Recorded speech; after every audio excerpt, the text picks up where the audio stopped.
जय हिंद दोस्तों। 3:48 पर पाकिस्तान के विदेश मंत्री बयान देते हैं कि तालिबान भारत का प्रॉक्सी बन गया है। उसकी मदद से अब यहाँ आतंकवाद एक्सपोर्ट होता है। पाक ने यह मामला सुलझाने की पूरी कोशिश की है, पर नतीजा कुछ नहीं हुआ है। पाकिस्तान का सब्र टूट चुका है। आगे कहते हैं, अगर पाक पर हमला हुआ तो जवाबी कार्रवाई होगी।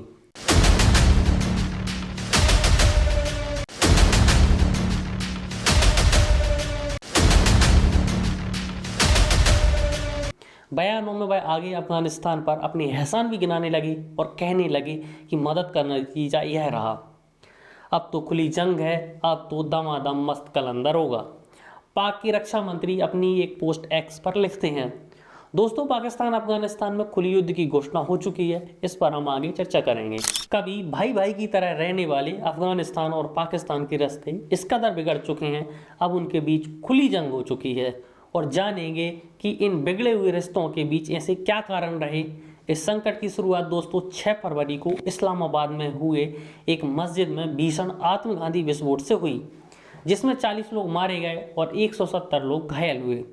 पाकिस्तानी अधिकारियों ने दावा किया है कि इसके पीछे पुख्ता सबूत मिले हैं कि यह हमला अफगानिस्तान ने कराया है, जिसका नेतृत्व टीटीपी ने किया है। इसके जवाब में पाकिस्तान 22 और 26 फरवरी में अफगानिस्तान के नगरहार और पक्तिया प्रांत में एक सिलेक्टिव ऑपरेशन लॉन्च करता है, जिसमें पाकिस्तान दावा करता है कि उसने टीटीपी के 60 ठिकानों पर हमला करके 80 लोगों को मार गिराया है।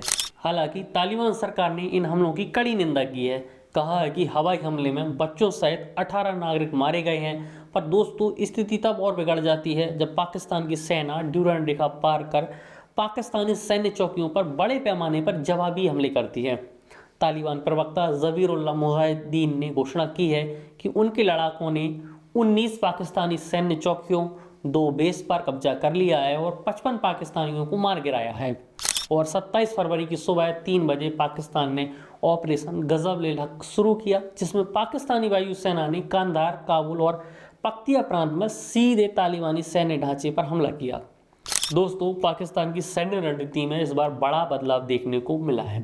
पहले पाकिस्तान के पास संदिग्ध आतंकवादी गतिविधियों के शिविरों पर निशाना बनाया करता था, पर इस बार पाकिस्तान ने अफगानिस्तान की तालिबानी सैन्य इकाइयों और मुख्यालयों को निशाना बनाया है, जिसमें 313 ब्रिगेड मुख्यालय काबुल, 205 ब्रिगेड मुख्यालय कंधार, पुलिसर की परिसर काबुल, मुल्ला याकूब का मुख्यालय कंधार, गोला बारूद डिपो नगरहार। दोस्तों 2026 का युद्ध अचानक नहीं हुआ, बल्कि महीनों तक चली असफल कूटनीति का परिणाम है। दोस्तों अक्टूबर 2025 में कतर की मध्यस्थता में एक युद्ध विराम समझौता हुआ था, लेकिन वह केवल कुछ हफ्तों तक चल सका। फिर नवंबर 2025 में तुर्की और कतर के सहयोग से इस्तांबुल में 4 दिवसीय शांति वार्ता आयोजित की गई, पर वह भी बिना परिणाम के रही। दोस्तों इस युद्ध के पीछे ऐतिहासिक कारण भी हैं, जैसे अफगानिस्तान और पाकिस्तान के बीच 1893 में खींची गई ड्यूरेंड रेखा सर मोंटिमर ड्यूरेंड और अब्दुल रहमान द्वारा खींची गई थी, जिसकी लंबाई लगभग 2600 किलोमीटर है। यह सीमा हमेशा से विवादों में रही है। पाकिस्तान इसको मान्यता देता है, पर अफगानिस्तान इसको नहीं मानता।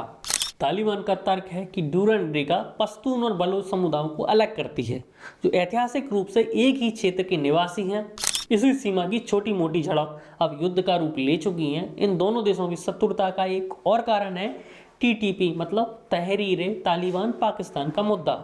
दोस्तों पाकिस्तान इस्तांबुल वार्ता में टीटीपी पर फतवा जारी कर आतंकवादी घोषित करने की मांग कर चुका है। पाकिस्तान का आरोप है कि अफगानिस्तान तालिबान से टीटीपी के लड़ाकों को अपनी धरती पर सुरक्षित ठिकाने दिए हैं, जहां से वे ड्यूरेंड रेखा पार करते हैं, हमला करके वापस अपने सुरक्षित ठिकानों पर पहुंच जाते हैं। दोस्तों इस युद्ध की भूमिका में पाकिस्तान भारत और अफगानिस्तान के बढ़ते संबंध को भी मानता है। इस्लामाबाद ये डर पालकर बैठ गया है कि भारत उसे दोनों तरफ से घेरने के लिए अफगानिस्तान का प्रयोग कर रहा है। दोस्तों अक्टूबर 2025 में अफगान विदेश मंत्री आमिर खान मुत्ताकी की भारत यात्रा पर आए थे। तब भारत ने अफगानिस्तान की कई मानवीय परियोजनाओं की घोषणा की थी, जिसमें काबुल में 30 बिस्तर का अस्पताल, पख्तिया खुस्त प्रांत में मातृत्व स्वास्थ्य क्लिनिकों की स्थापना, दोनों देशों के बीच फ्रेट कॉरिडोर, अफगान छात्रों के लिए स्कॉलरशिप प्रोग्राम का विस्तार था। पाकिस्तान इन कूटनीतिक जुड़ावों को अपने हितों के खिलाफ मानता है, पाक रक्षा मंत्री ख्वाजा आसिफ ने आरोप लगाए हैं कि काबुल सरकार नई दिल्ली के हाथों की कठपुतली बन चुकी है और भारत अफगानिस्तान को पाकिस्तान के खिलाफ प्रॉक्सी युद्ध के मंच के रूप में प्रयोग कर रहा है। पर भारत ने इन आरोपों को निराधार बताया है, पाकिस्तान की हवाई हमले की कड़ी निंदा की है। दोस्तों, जैसे ही युद्ध की खबर फैली, वैश्विक प्रतिक्रिया आना तो जाहिर था। इसमें रूस, चीन, तुर्की और कतर, यूएन ने संयम रखने की अपील करी है। अगर युद्ध लंबा खिंचता है तो शरणार्थियों का पलायन, आर्थिक मंदी पूरे क्षेत्र को अस्थिर कर सकती है। संघर्ष का समाधान केवल सैन्य शक्ति से संभव नहीं है। जब तक ड्यूरेंड रेखा की वैधता, आतंकवाद की परिभाषा और क्षेत्रीय सहयोग पर एक व्यापक सहमति नहीं बनती है, तब तक यह क्षेत्र अस्थिरता के चक्र में फंसा रहेगा।